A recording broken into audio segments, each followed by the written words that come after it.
ولو شئنا لآتينا كل نفس هداها ولكن حق القول مني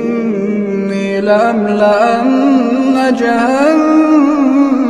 من الجنة والناس أجمعين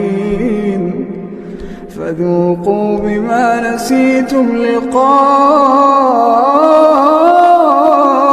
يومكم هذا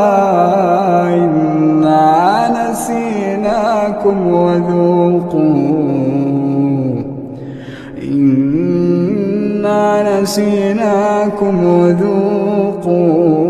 عذاب الخلد بما كنتم تعملون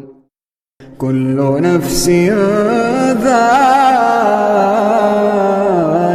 الموت ثم إلينا ترجعون والذين آمنوا وعملوا الصالحات لنبوئنهم من الجنة غرفا تجري من تحتها الأنهار خالدين فيها نعم أجر العاملين الذين صبروا على ربهم يتوكلون.